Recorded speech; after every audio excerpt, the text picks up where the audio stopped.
Okay, Assalamualaikum and a very good morning. Um, we will continue another subchapter 6.6. Yeah, we have seen from chapter 6.1 to 6.5 how to develop or how to establish an influence line for a bridge girder, for a floor beams, and for a trusses. Yeah, or for a simple beam. So now once we have the influence line diagram, so in 6.6 we want to see how the influence line diagram can show you where is the maximum shear force or where is the maximum moment due to a series of concentrated loads. Yeah. So in this subchapter we will see how a series of concentrated loads move along the influence line diagram. Yeah? So if you base on this slide, to establish or to get the value of the effect of this concentrated load, yeah, the shear force or the moment can be determined. So here force is determined by multiplying the peak ordinate of the influence line. Yeah? Provided that you know how to draw the influence line, then the value at the peak of the influence line must multiply by the magnitude of the force. So from there you can get the shear force, the maximum shear force value. Yeah?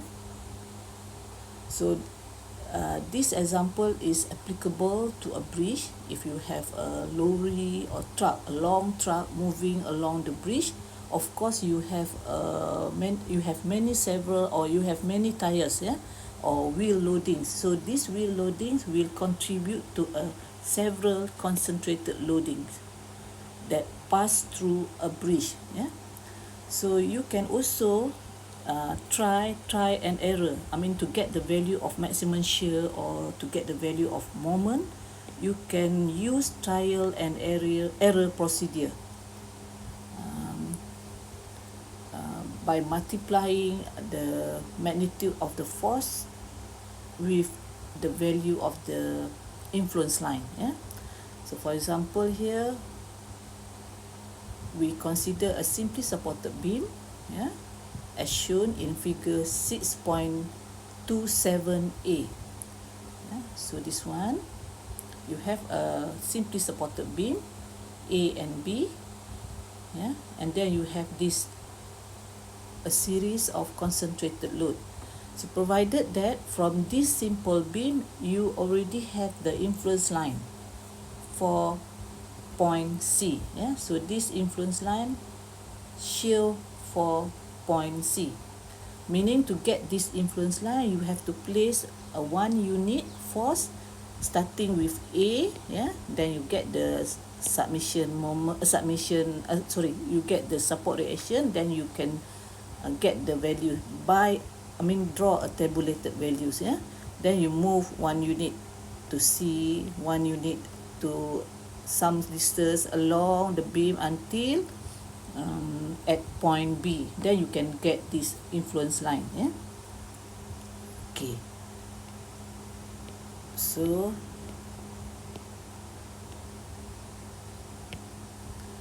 you already have this influence line. So now you want to see which point, yeah, these concentrated loads, series of concentrated loads, will move along the influence line and give the highest shear. So here you can try by trial and error. Yeah? So let's say you move the concentrated load, a series of concentrated loads, put the point 4.5, yeah, the first point load at C. So once you put this first point load, second point load, and third point load, put along the positive shear. Yeah? So then you can multiply. For case 1, you can have, remember the equation just now, or the statement just now, the value of the force must multiply with this value, shear force, 0.75, plus 18, the second point load, multiply with 0.625, this value, and then plus 18, the third point load, multiply with this value, 0.5. So this is for case 1. Yeah? And then you get the shear force. Yeah? Similarly to case 2.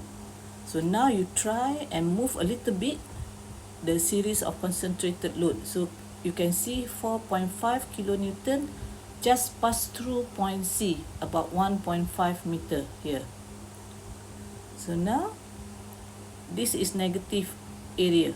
Okay, so now once you have 4.5 already passed through point C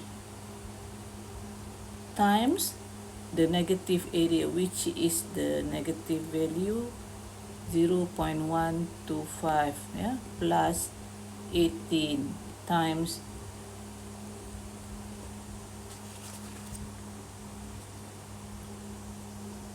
0.75, yeah, and then so on lah, yeah. And here case 3 also. So since all of these 4.5 times negative up times 0, yeah, plus 18 times negative value here. So this is negative value, this is positive value. So you can imagine the value here. So from there, this case 1, yeah. So you have case 1 23.63, case 2 24.19, and case 3 11.25, yeah. So you can see here, when you place a point load in the area of negative shear force, then automatically it will reduce the shear force, but it depends on the value of the point load. So here from these 3 cases, meaning that if you move 4.5 point load a little bit past through point C, you will have the highest value. Case 2 will give the highest value. So in that case, to answer the questions of maximum influence of a point, so case 2 give the highest value. Yeah. So meaning that you can have a trial and error procedure, place the concentrated loads at each point. Yeah. Okay. So since trial and error can be tedious at times, you can imagine if you have many concentrated loads, of course you have to try one by one. Yeah. So it will create more calculations. Yeah. So another way to check whether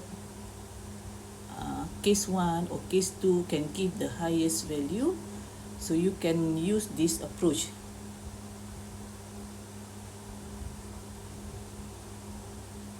Okay, so you can use equation 6.1. The variation of shear force can be determined, yeah, by using this equation, which is the force time the s, the distance, and time the difference in the movement of the loads. Yeah, and also if the load move past a point where there is a discontinuity in the influence line, so you can use this equation, meaning that if the point load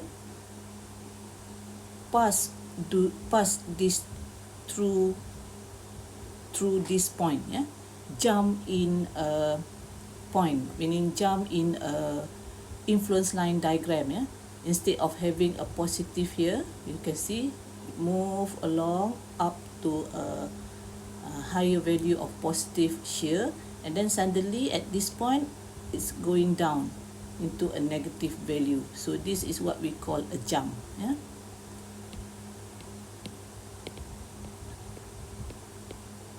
Okay. So for that, you can have this equation 6.2. P is the force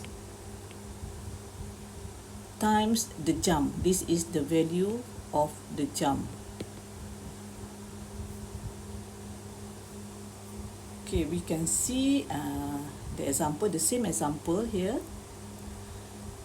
So just now S is a slope. This is a slope. So based on this diagram, this slope can be calculated as 0.75. So the slope here, divide by 12. The distance, the overall distance of the beam, 12 minus the point C here is located in 3 meters from support A. So this is the slope, which give you 0.08333. So this is the slope, which is S. Okay.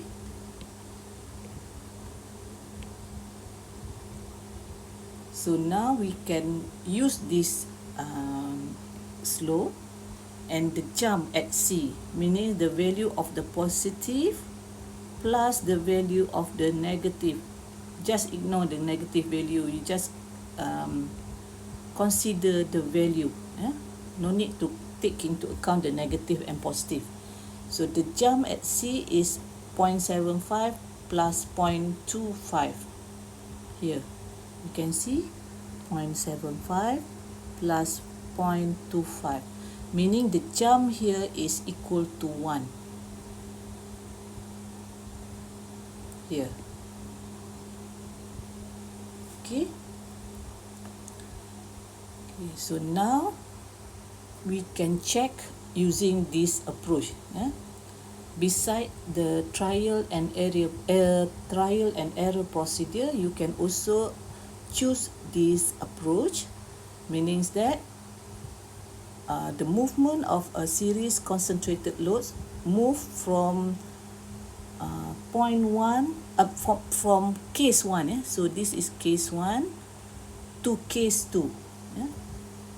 You already have this. This is case 1, this is case 2, this is case 3.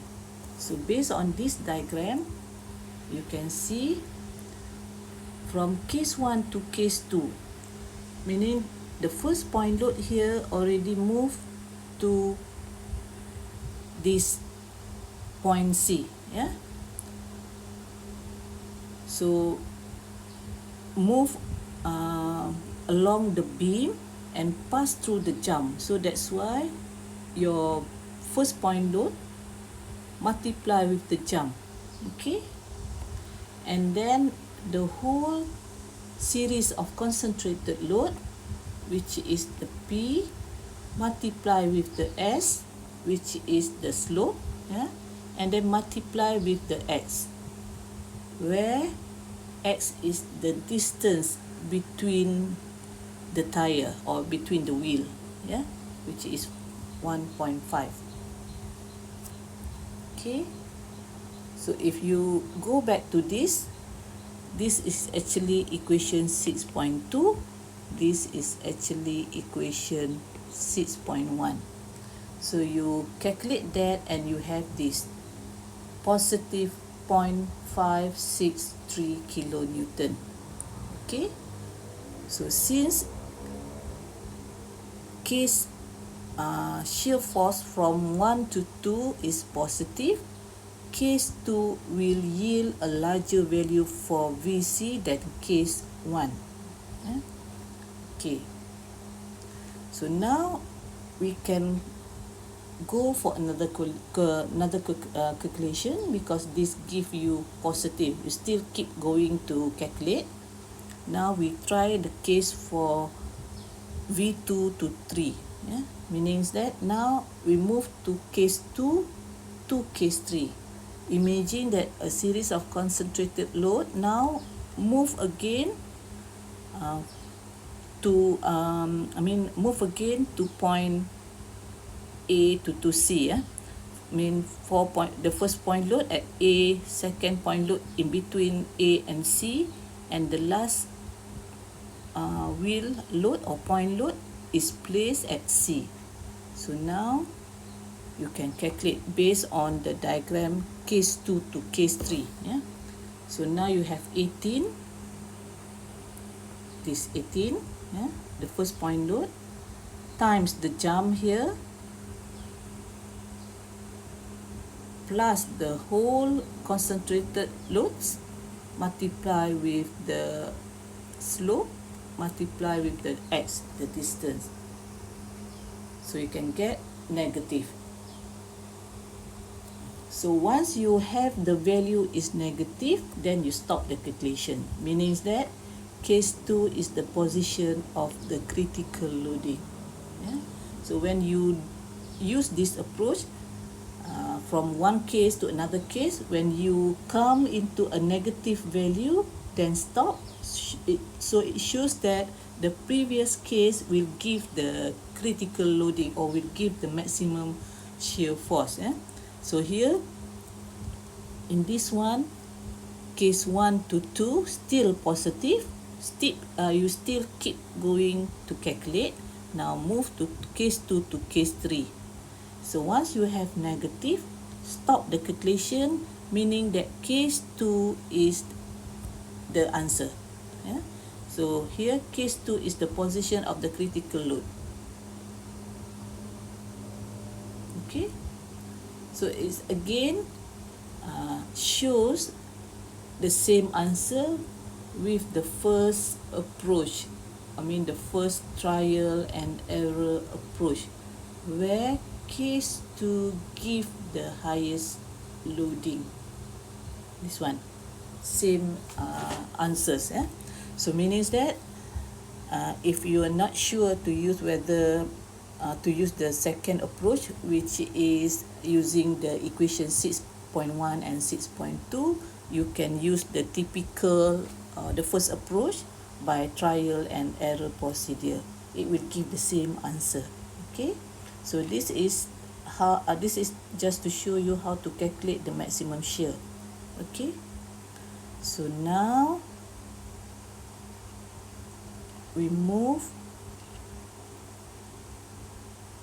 to maximum moment.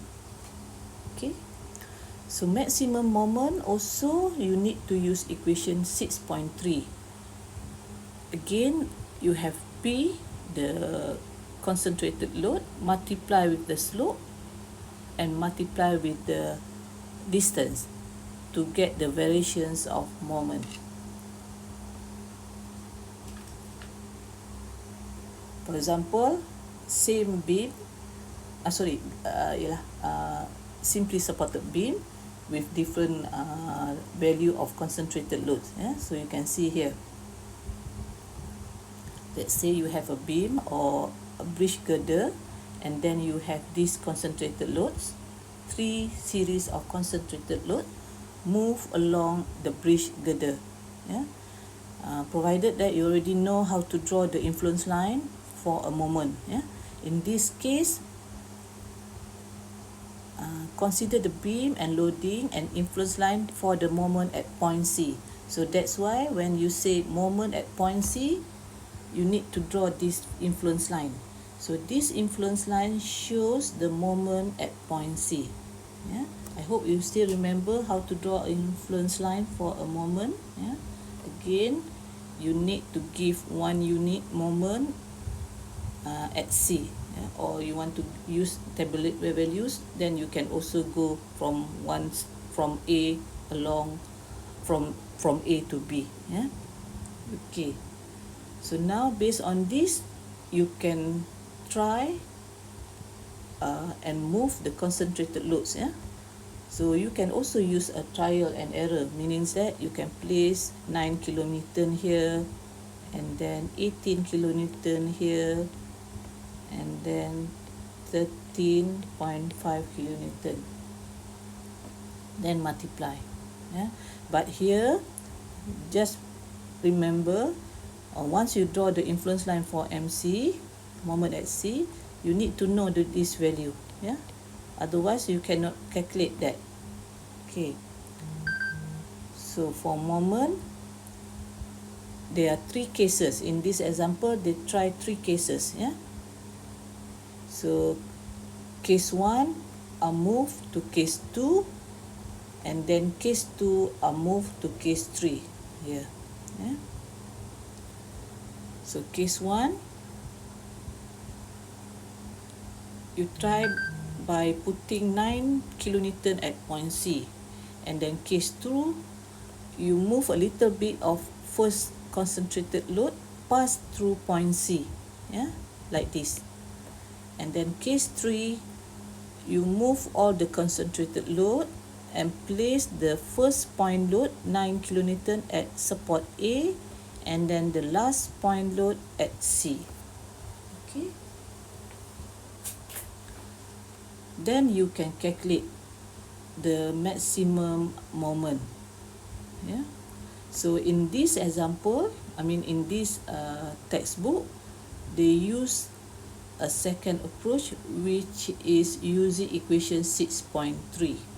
Okay, so now you can see here, to get the maximum maximum moment from case 1 to case 2 here. So means that you refer to this diagram from case 1, case 1 to case 2. So you can see here, 9 is the first point load, multiply with the slope, yeah, this is the S, and then multiply with the distance, which is 1.2 here, okay, plus the second point load and the third point load, which is this one, multiply with the slope and the distance X, okay, here. Then you get positive here. So since case 1 to 2 is still positive, then you keep going to check for case 2 to 3 here, yeah. So means that case 2 to case 3, you refer to this case 2 to case 3. Now use this value, okay. So now you can see the first point load and the second point load is already been placed somewhere here. Means that pass through point C, yeah. So that's why it's negative here, yeah. It's going down, the moment is decreasing. Then multiply with the S and multiply with the X, 1.8 pass through point C, the distance, okay. And then plus the only point load that placed at C, multiply with S and the X, then you get negative. So once you get negative, then stop the calculation. So it shows that moment for case 1 to case 2 negative, the greatest moment at C will occur when the beam is loaded as shown in case 2, yeah? So once your case 2 to case 3 is negative, then stop the calculation. So means that case 2 will give the highest moment, okay, as shown in figure C. So you can choose case 2 will give the highest moment at C, yeah. Okay, so this is how to calculate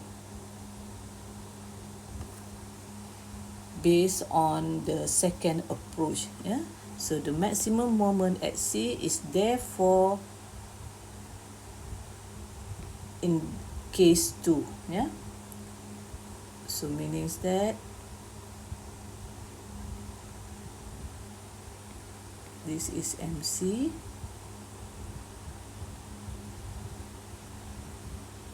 This is 9 point load. So this is 35, and then the second point load is being placed 18 at this value is 2.25, and then you have the third point load which is 13.5, and this value is 18. Sorry, not 18, 1.8. This is 1.8. Yeah.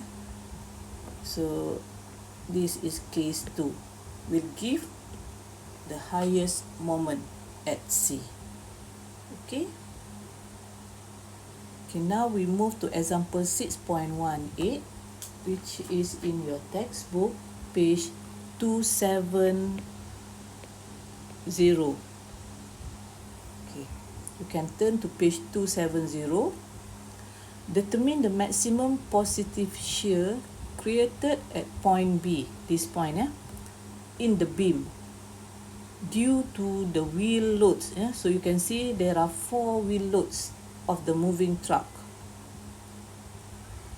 The whole span of beam A to C is 6 meter.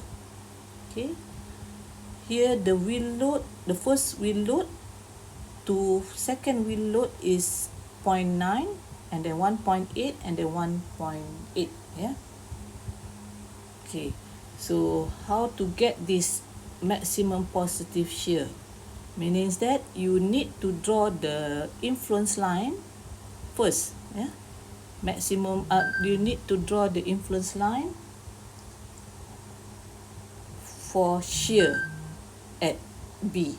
Yeah, I hope you still remember. Yeah, so this is the influence line for B at B. Sorry, at B.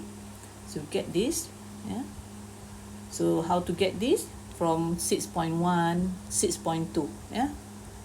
You can refer back to subchapter 6.1 and subchapter 6.2. Okay. Now, you have 4 concentrated series, four series of concentrated loads. Yeah.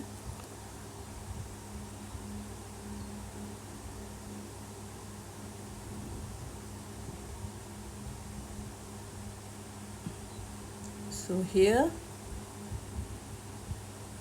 you can start. Yeah? Let's say you have this diagram, the beam, the A and the B. Oh, sorry. This is C, B is in the middle. And then you have a concentrated load. 18, yeah. The first is 18, and then you have the second is 40.5.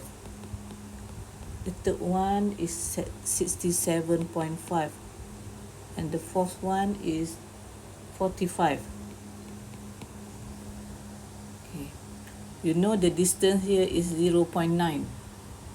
So means that start to move the first point load. So the first point load start to move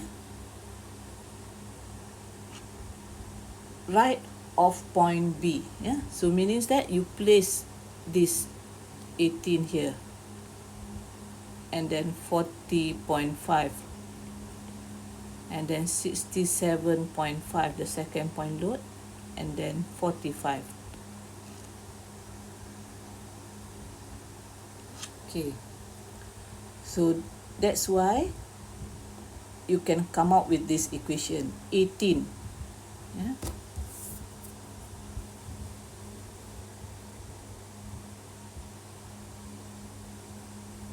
So imagine that the 18 kilonewton load act just to the right of point B, so that we obtain it positive, maximum positive influence. So since segment BC is 3 meter long, the 45 kilonewton load is not as yet on the beam, yeah, because the beam distance is 3 meter. So here is only 0.9 and 1.8, yeah. So means that when you place the first point load at B,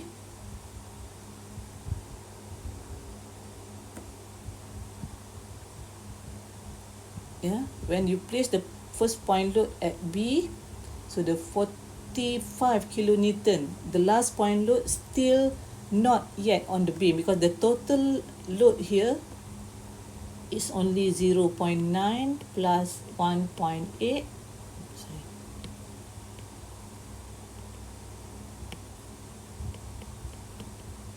and plus 1.8, yeah. This total is not reached on the beam yet, yeah. So by putting this first series, case 1, you can have this value positive, yeah. So remember, yeah, this is the jump, and then this is the jump value, and then this is the slope, and then this is the distance, yeah.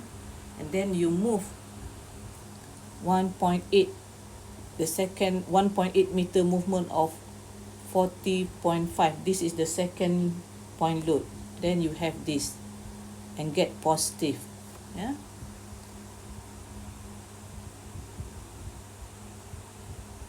And then try again, move the third point load, which is 67.5, yeah. You move again, then you can calculate, you have negative, okay.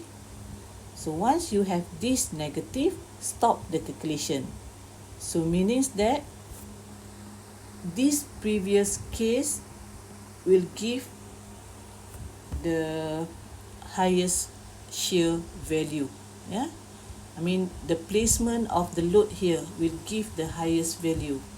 So in that case, you can use this condition and place the load here, which is case 2 to case 3. So now you place the first point load somewhere here,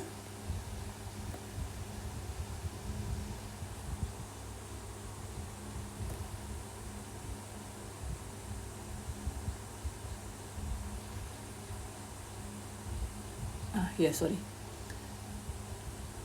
18, sorry, this is 18, this is 40.5, and then 67.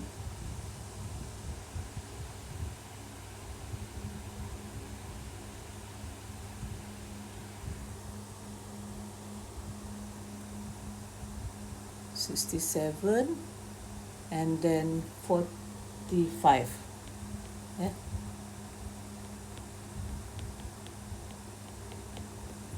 So this will give the maximum shear, yeah. So means that which is case 2, okay. So this is the answer. So you can see again, you start by putting the 0.9, yeah, movement. Start with the first wheel load at this point, calculate the variation of shear force, variation of shear, yeah, you still get positive. So keep continue, move the second point load, so you calculate and get the positive value for shear force, for shear, yeah. So it keep increasing, yeah, and then still continue for case 2 to case 3, yeah. 1.8 movement of 67.5 kilonewton, then suddenly you have this negative. So once you reach the negative value, then stop the calculation. So when you stop the calculation, means that this will give the highest shear, yeah. So means case 2 to case 3. So opt or choose this condition, yeah.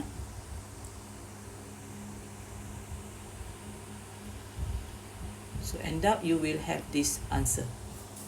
Yeah. Okay, I hope you can go back and study on this maximum, yeah, maximum influence of point due to a series of concentrated loads. Yeah, this is quite important. Okay, thank you, and we will see for the last subchapter later.